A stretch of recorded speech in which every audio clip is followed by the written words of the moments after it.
మత నిరసన 2 మటుమాయ దారి ఎరుకను ఎటువలె శాశ్వతమటంచు ఎన్నిరో చెప్పుమా ఘటజల చంద్రుని వలె నీ వెటుబోవుటకేమి లేదు ఇటు తెలియవేరా ఘటజల ప్రతిభ మటుమాయా మోరా ఘటజలములో లేక ఎటులుందువో చెప్పు ఘటజలములో లేక ఎటులుందువో చెప్పు అటుల జలమింకిన ఎటు బోదువో లేవు కటకటాని కలిమిలేములు కల్లగా గురు కరుణ వడసిన పటుతరంబైనట్టి జ్ఞానము భగ్నమై బయలుండు నెరుగక ఇటు తెలియవేరా ఘటజల ప్రతిభ మటు మాయా మోరా.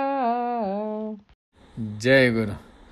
మటుమాయ దారి ఎరుకను ఎటువలె శాశ్వతమటంచు ఎన్నిరో చెప్పుమా ఘటజల చంద్రుని వలె నీ వెటుబోవుటకేమి లేదు ఇటు తెలియవేరా ఘటజల ప్రతిభ మటుమాయా మౌరా ఘటజలములు లేక ఎటులుందువో చెప్పు అటుల జలమింకినా ఎటుబోదువో లేవు కటకటాని కలిమిలేములు కల్లగా గురు కరుణ వడసిన పటుతరంబైనట్టి జ్ఞానము భగ్నమై బయలుండు నెరుగగా ఇటు తెలియవేరా ఘటజల ప్రతిభ మటుమాయా మౌరా. జై నిజ గురుభ్యో నమః. మహాద్వైత కేసరి యందు మత నిరసన ప్రకరణంలో ఈరోజు మనం 2వ మిత్రకందార్థం తెలియచేశారు గురుదేవులు. తనువు తత్వము కానటువంటిది తనను తాను ఎరుగదు, అది తనువు కాదు. నీవు నీ ప్రజ్ఞ ఈ తనువు ఉన్నంత వరకే. ఈ ఘనము కొంచెముగా ఉండబడేటువంటి తనువు ఏదైతే ఉన్నదో అది నేను కాదు, నేను బ్రహ్మాన్ని అనేటువంటి ఆ వాదన సరైనటువంటి మతవాదము, అది ఆమోదయోగ్యము కానటువంటిది, అది మితములోని మాట అని తెలియజేసినటువంటి గురుదేవులు, శిష్య మటుమాయ దారి ఎరుకను ఎటువలె శాశ్వతమటంచు ఎన్ని రోజెపుమా. మటుమాయ దారి ఇది, అంతలో వచ్చి అంతలో పోయేటువంటి మాయ, యమాస మాయ ఇది. ఎటు చూసినా మాయే. ఈ మాయధారి, మాయను ధరించినటువంటిది, మాయే ఎరుక, మాయే మనసు, మాయే నేను. అలాంటి మాయధారి అయినటువంటి మాయ రూపమైనటువంటి తనకు తాను మిథ్యగా ఉండి అనేకములుగా చెరిస్తూ ఉన్న ఈ ఎరుక ఏదైతే ఉన్నదో ఆ మాయదారి ఎరుక ఎటువలె శాశ్వతమటంచు ఎన్ని రోజెపుమా. దాన్ని ఏ విధంగా అన్నాయి మిగిలినటువంటి మతములన్నీ అది శాశ్వతమని, దానిని బ్రహ్మమన్నాయి. అదే సర్వం కల్విదం బ్రహ్మ అన్నాయి. ఓ మిథ్యాకాక్షరి బ్రహ్మ అన్నాయి. ఎలా అన్నాయి? బ్రహ్మ అనబడేటువంటిది ఏంటి? సర్వత్రా నిండి మార్పు చెందనటువంటిది బ్రహ్మము.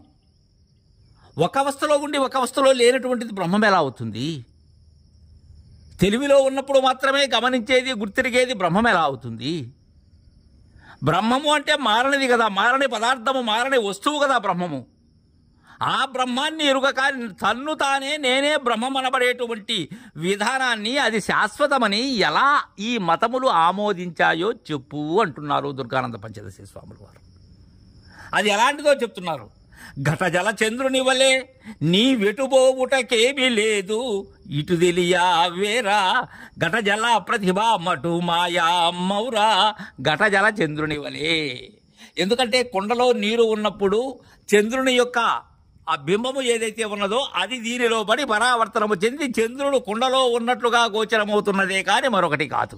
తద్విధానంగానే ఈ మూలము లేని గుర్తు ఏదైతే ఉన్నదో అది ఈ శరీరంలో తద్విధానంగా ప్రతిఫలిస్తూ ఉన్నదే కానీ ఇది యథార్థముగా లేనటువంటిది. ఈ ఘటము వీడినట్లయితే, ఘటములో ఉన్న జలము లేనట్లయితే చంద్రుడు ఎలా కానరాడో, ఈ ఉపాధి అనబడేటువంటి ఎరిగే శరీరము ఏదైతే ఉన్నదో ఇది లేనప్పుడు ఆ జలములో ఉన్న ఆపోజ్యోతి ఏదైతే ఉన్నదో అది ఆ జలము ఉన్న స్థానమైనటువంటి నేత్రము ఉన్నప్పుడు మాత్రమే అది ప్రతిఫలిస్తూ ఉన్నది, కానీ లేనప్పుడు ఎక్కడ ఉన్నది అది? నీ వెటుబోవుటకేమీ లేదు. ఎందుకని? అది ప్రతిబింబమే. అది ఎక్కడికి పోతుంది? ఎక్కడికి పోదది. నీ భ్రాంతి మాత్రమే, నీ మాయ దారి చేష్ట మాత్రమే అది. ఏమీ లేదు. ఇటు తెలియవేరా. ఈ విధంగా తెలుసుకో నాయన. ఘటజల ప్రతిభ మటు మాయా మౌర. ఘటజలము యొక్క ప్రతిభ ఏమవుతుంది? ఘటము జలము లేనప్పుడు మటుమాయమవుతుంది. అంతకుమునుపు ఉన్నదా? లేదు. ఉన్నట్లుగా భ్రాంతి. ఏదైతే యథార్థమైనటువంటి బింబం ఏదైతే ఉన్నదో దానికి ప్రతిఫలించినటువంటి ప్రతిబింబమే ఇది. తద్విధానంగా నేను అనబడేటువంటిది ఏదైతే ఉన్నదో ఆ తెర మీద ప్రతిఫలించేటువంటిదే ఈ జగత్తు సమస్తం నాతో పాటు. ఈ మాయదారి అది రెండు ఒక్కటే. ఈ బ్రహ్మము ఆ జగత్తు రెండు ఒక్కటే. కారణం ఏంటి?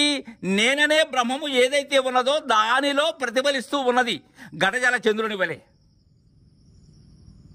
ఘటజలములు లేక ఎటులుందువో చెప్పు. ఘటము జలము లేక ఎలా ఉంటావు? శరీరము జగత్తు లేకుండా నీ యొక్క ఉనికి ఎక్కడా?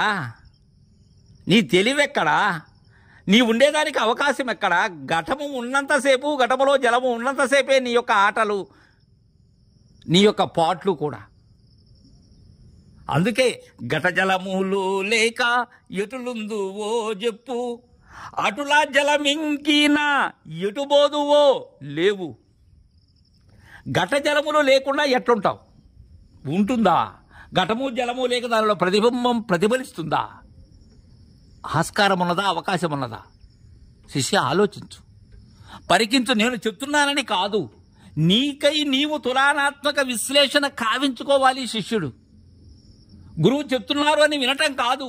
దుర్గానంద పంచదశి స్వాముల వారు మిత్రకందార్థములను మహాద్వైత కేసరిగా మనకు అందించిన దాన్ని చదవటం కాదు, దానిలో ఆ మహనీయుని యొక్క వారి గురువైనటువంటి రొంగల సన్నిసారుల వారి వద్ద ఏదైతే పొందారో ఆ భావాన్ని మనకు మిత్రకందార్థాల రూపముగా అందజేస్తూ ఉన్నారు. దానిలో ఉన్న లోతులు గమనించవలసినటువంటి బాధ్యత శిష్యునిగా మన మీద ఉన్నది. ఎలా ఉన్నావు ఘటజలములు లేక? అటులా జలమింకినా ఎటుబోదువో. నీలో ఉన్న ప్రాణము ఏదైతే ఉన్నదో, కదిలించేటువంటి కదలిక ఏదైతే ఉన్నదో అది లేనప్పుడు నీకు స్థానం ఎక్కడా? నీ ఉనికే లేదు. మటుమాయమైపోయావు మాయధారి నీవు. కటకట నీ కలిమిలేములు కల్లగా గురు కరుణ వడసిన పడుతరంబైనట్టి జ్ఞానము భగ్నమై బయలుండు నెరుగక ఇటు తెలియా వేరా. ఉన్న బయలును నీకు కానరావటం లేదు. కారణం ఏంటంటే నీవనే తెర, నేను బ్రహ్మము అనేటువంటి తెర, అదే అహం యొక్క పాదు, ముడిపడినటువంటి కర్మజ్ఞానము అనబడేటువంటి తెర. అది మూలము లేని గుర్తెరిగే శరీరమే తెర. కటకటా నీ కలిమిలేములు. ఇక్కడ కలిమిలేములు అంటే సిరి సంపదలే కాదు, నీవు ఉండే విధానం, నీవు లేని విధానం అని. నీవు ఉన్న విధానం ఎలా?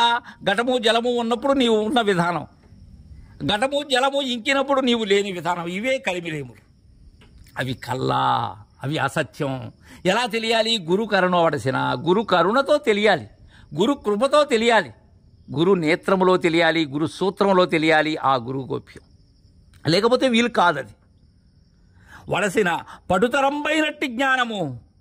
అప్పటి వరకు ఎంతో వృద్ధి చెందుతూ సర్వాన్ని గుర్తెరుగుతూ ఉన్న జ్ఞానము ఏదైతే ఉన్నదో, జ్ఞాత ఏదైతే ఉన్నదో, లేక దృక్కు ఏదైతే ఉన్నదో, దాని ద్వారా ప్రతిఫలించేటువంటి దృశ్యము ఏదైతే ఉన్నదో, ఇవన్నీ ఏకరూపమే. ఆ జ్ఞానము భగ్నమవుతుంది ఎప్పుడు? గురు కరుణ పడసినట్లయితే, గురు కరుణ పొందినట్లయితే. ఇప్పటి వరకు చెప్పినటువంటి ఈ ముచ్చట్లన్నీ భగ్నం. అక్కడ భగ్నమై బయలుండు ఎరుగక ఇటు తెలియవేరా. దానిని తెలియక నీ కూతలన్నీ ఎందుకు, నీ మతవాదములన్నీ ఎందుకు అనేటువంటి తీర్పుని మనకు అందజేస్తూ ఉన్నారు దుర్గానంద పంచదశి స్వాముల వారు. తరువాయి మిత్రకందార్థాన్ని రేపు ముచ్చరించుకుందాం. జై గురుదేవా.